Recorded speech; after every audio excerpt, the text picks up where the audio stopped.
Welcome to Colombia! We've officially been in this beautiful South American country for a whole month, so here's what we think of it so far.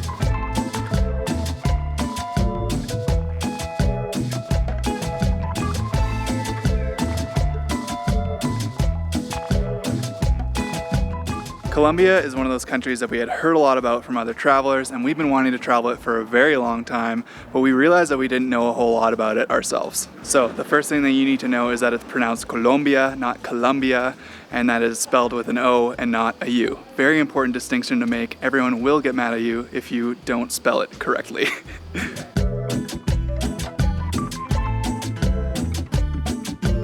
Colombia is located on the northern tip of South America, and it is a very large country. It borders 2 oceans and 5 countries, and even though we've been here for a little over a month, we've really only scratched the surface, and so we're really excited to give you our first impressions of this beautiful country. Spoiler alert, we love it so far.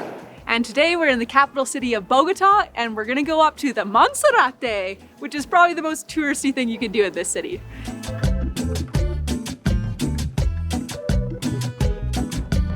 So before we get going, we did want to talk about our first impression of Colombia, which is regarding safety.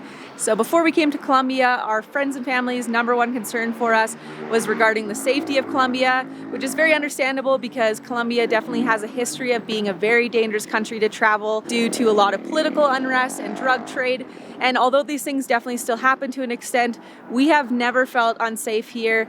We find that Colombians are just so wonderful and so kind, and we just have never felt like we are in danger or unsafe. Obviously, there's still a lot of petty theft and things like that happen, so please be very careful with your stuff if you're traveling here. Always making sure to, just take care of your belongings and just follow all of your normal safety tips. We always follow everything that we do in every country. We do also travel with travel insurance, which is something that we 100% think every traveler should get. The travel insurance that we use is from Safety Wing, and we highly recommend it because it is so affordable. You can book it at any time. You can literally do it all online, so you don't even have to be at home. You could literally be on the plane and book your travel insurance. You just put in the dates that you want, and you put in how long you want. You can also extend it at any time. You can cancel it any time, so you don't end up paying for anything beyond what you actually use. It's also subscription-based, which is great because that means that you don't have to worry about forgetting to renew it if you end up extending your stay or going to a different country, which often happens to us. It covers everything from medical, but also a lot of different travel things as well. So it is just great to be able to travel anywhere in the world and just know that we are insured and covered for that. So we highly recommend that you check it out. We'll put a link in the description, and we are partners with Safety Wing, so if you click on that link, it does support our channel a little bit as well, so thank you. The last thing I do want to mention is something about safety that we have heard of a little bit on Facebook expat groups, and that is regarding dating in Medellin. So if you are traveling and you are in the bracket of dating, please be very, very careful. There's a lot of horror stories regarding that. And just the safety around that. So please take a lot of caution if you are dating, because that is one area where we have heard some not great stories. So just do your research on that and be very cautious.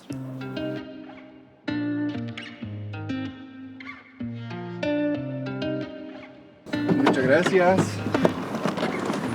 Tengo un buen día.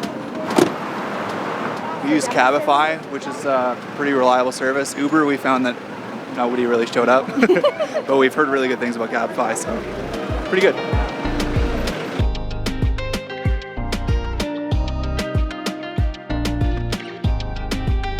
Dos personas, dos trayectos. 47,000. Tiquete para los dos y de vuelta. Listo, gracias. So that was only like 47,000, which comes to, I believe, what is that, $8? Compared to when we were in Canada, when we went to the gondola, it was like almost $100 to go. Yeah. So it's okay, $8 is fine.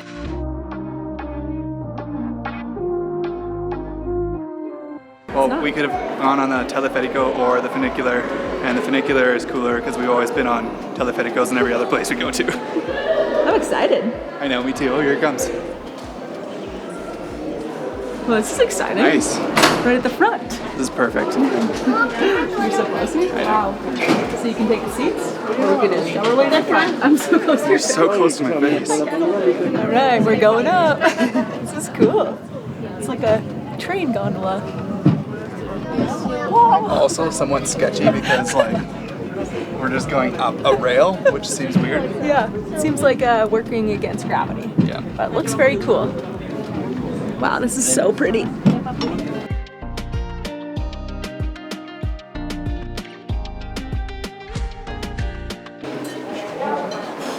was a little bit scarier than I expected.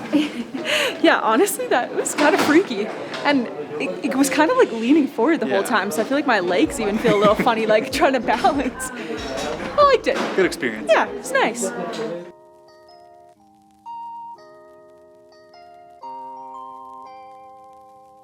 Wow, the views are insane here. I can't believe how big Bogota is. It's so like spread out. This is crazy. We can't even see the edge of the city from way up here. Maybe if it was a little bit clearer, but Oh, it's still. just insane. And that brings us to our next important aspect of this country, which is that Colombia is huge. I know we've already said this, but it is honestly massive. If you want to go between cities, you basically have to fly, mostly between obviously the bigger cities like Bogota, Medellin, Cartagena, and even Barranquilla, but you can fly for relatively cheap, or you end up taking a bus for like 16 hours, especially if you're trying to get to the coast, which is just important to know about Colombia. And because Colombia is so massive, there's such diverse climates here too. Like we were in Cartagena on the coast, on the Caribbean coast, and it was so hot and so humid. We were in Minca in the mountains, and now we're here in Bogota, and it is freezing cold and rainy, and we're cold. We're so cold, even though it's probably not even that cold compared to like Canada standards right now.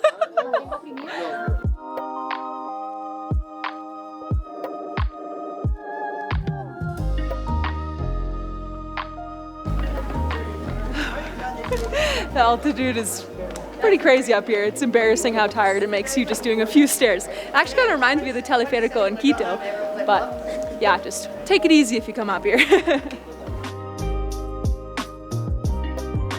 Nice to know what it looks like on a sunny day. Walking around the Monserrate is so beautiful and so colorful. There are so many different decorations going on right now because it's around Christmas time, and it's just really nice. And I think that just brings us to our next first impression, which is that Colombia is very colorful. Colorful in the terms of art, in terms of nature, lots of greenery, but also in terms of the people as well. People of Colombia are so friendly, so vibrant, and lots of energy, which we really like. They also really like to laugh, which is always a good thing. And yeah, I would say that that is probably one of our favorite things so far about Colombia. Oh, and one thing I wanted to add about the energy of Colombians is that Colombians really love to party, and they have lots of loud music, and there's always a lot of stuff going on, and it definitely attracts a certain type of traveler. So maybe it's something to be aware of if you're staying at hostels or in like a very popular downtown core where there's bars. You will be hearing music all night long.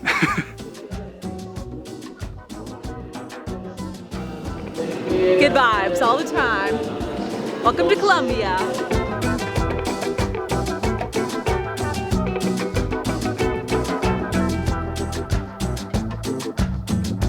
Where are you from? ¿Tú hablas español, no? Ahí se ve, amigo. Buenas tardes, sigan bienvenidos. Con todo gusto van a comer. It's kind of fun. I don't know why I wasn't expecting to like have a whole like market corridor here. Buenas tardes. I love Colombians. They're the best. Absolutely. ¿Tienen empanadas? Claro que sí, señor. Arroz carne, arroz pollo. Arroz, pollo. ¿Dos? ¿Cuánto? Sí, dos, por favor. Dos empanaditas de arroz pollo, mami. You gotta get empanadas when you're in any sort of Spanish-speaking country. Tell me where they actually originate. Is it like Mexico, or like is it, a lot of people say Argentina? I don't know. I feel like they're just literally everywhere. Yummy. Not bad. 4,000 each, I think. So what is that, like $1? Probably overpriced as far as Colombia goes, but it's okay. Ah, gracias, amiga. Yum. What do we So got there? I don't know what this is. I actually don't. I have no clue. And I feel like we're gonna be going on a food tour. Just forgive me for not knowing anything right now, because I will eventually know everything. Hit me. Put it in the hole. Yummy. No, pero mire.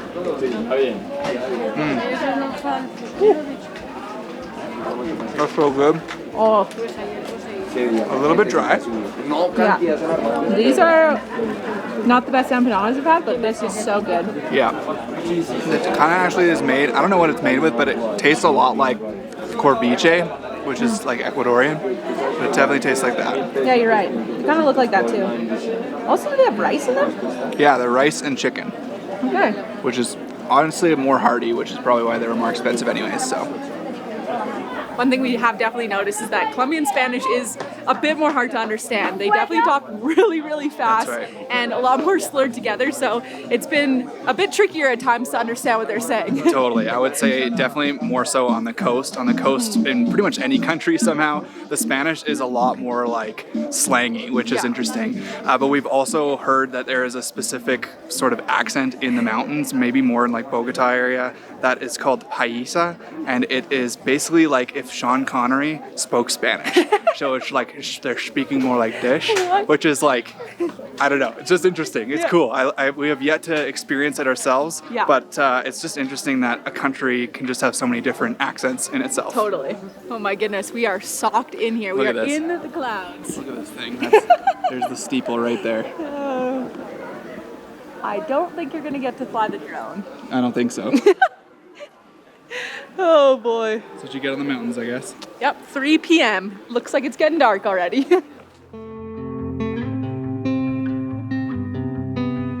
And our last first impression of Colombia is that it is fairly inexpensive to travel here. Coming to the Monserrate is probably not the best indication of this because it is a bit more touristy at the market here. But in general, we found the country to be fairly cheap. Meals have typically been like $3 to $5, which is amazing. Street food and even groceries are super cheap as well. As far as accommodation goes, we've been spending about like $40 to $50 a night, but that's for a private room, private bathroom, and a full kitchen, so we can have space to work online. But you can find hostel rooms that are super cheap, and yeah, it's just a great place to come and travel if you're on a budget. And I think we'll be making a whole video about expenses here in Colombia hopefully at some point, so make sure you subscribe so you don't miss that one. Well, it is very beautiful up here, but it is officially raining. Look, you can see my breath. Yeah, it's a lot cold. colder up here. So we're going to start heading down, and we're going to just end the video here. So thank you so much for watching. We really appreciate your support, and make sure you subscribe because we're going to be in Colombia for a while yet. So follow along. Yeah, and we'll see you in the next one. Hola. Poco miedo. Scared me. Can you hear that? The change pockets. The change pockets. I love it. This is what we have to wait for when we do our intros. Yeah.